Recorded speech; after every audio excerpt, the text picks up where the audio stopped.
What's going on, guys? Wonder Productions here, and today I want to make a quick video just about the top 5 features, new features that CK3 is coming with, and the ones that I'm most especially excited to have. And to start off with, we have the new Dynasty system, or in general, the new Dynasty and House system.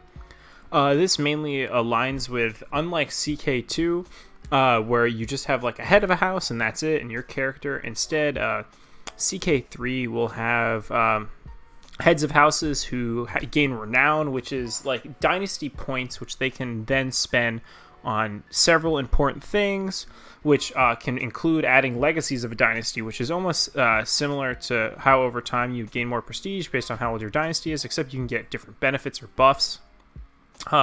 Alongside this, dynasties now, because there are heads of households, that also means that there are splitting dynasties, and CK3 will have dynasties that will separate. So you'll have cadet branches. Sorry. And so basically, what happens when you want to make a cadet branch is each house. I'm just quoting the dev diary here. Each house will have a founding dynasty, usually of the same name as the dynasty, which is the first house, blah, blah, blah. Over time, you may choose to create a cadet branch, effectively creating a new house under the dynasty.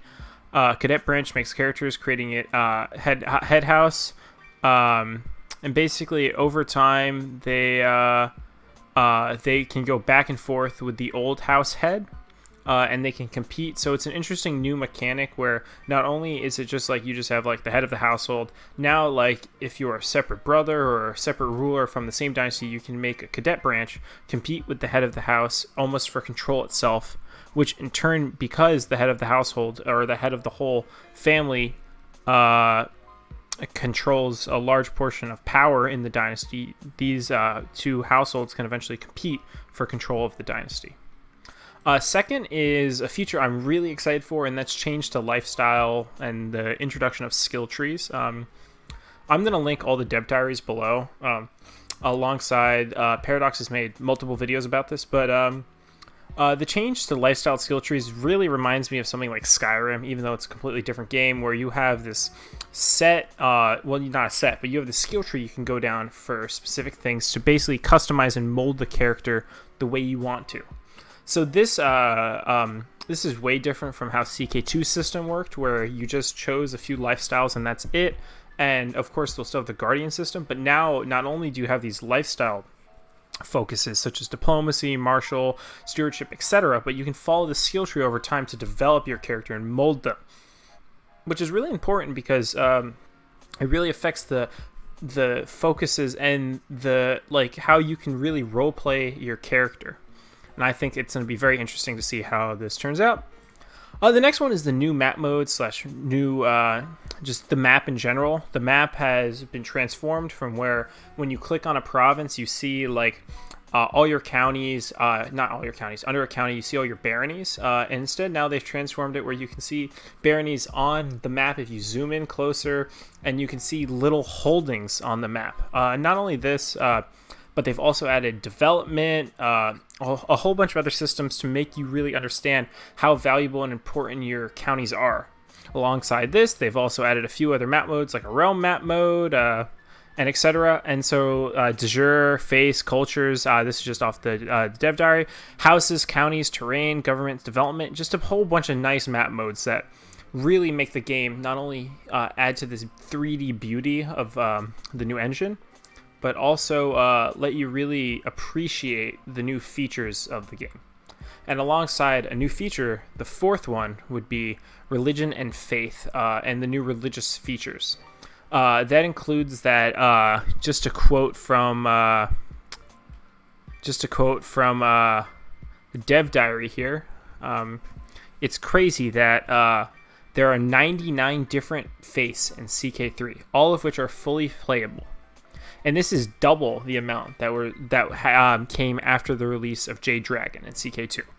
So really, there are way more religions. Alongside this, religions now have systems of tenets, where each religion has 18 tenets, which helps you shape religion, like if divorce is allowed or not, if you can have multiple spouses, male adultery, and when you actually develop religions, similar to how you could reform religions such as Germanic in CK2, you can really shape these tenets far more than you could in CK2 and really mold a religion to how you want it.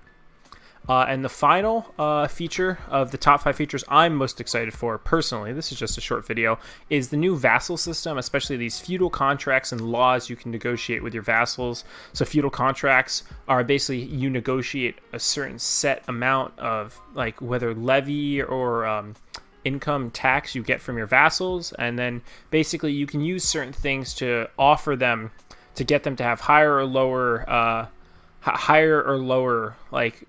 amount of tax or amount of troops, or if they'll approve. So you can use a hook, which is like a promise, or even like a secret, which secrets is a whole separate feature, which I'm excited for, but I don't really think it's going to be as interesting as some of these other systems. But hopefully I'll show you some photos. But it's really interesting how you can negotiate these feudal systems, these contracts, and also just in general how vassals now interact with your ruler based on succession types, and just in general how it's far more in depth about how you work with vassals. It's not just a system where basically almost all vassals were the same in the past. Now each vassal will develop based on how you choose to interact with them and how you work out a contract or a deal with them, which is similar to real kings and real vassals and how they set up their system. So yeah, I just wanted to make a nice, short, sweet video. So tell me what you think in the comments down below, and I'm really excited for CK3, so hopefully I get my hands on a key soon, because it's going to be awesome. I'm excited to play. Peace, guys.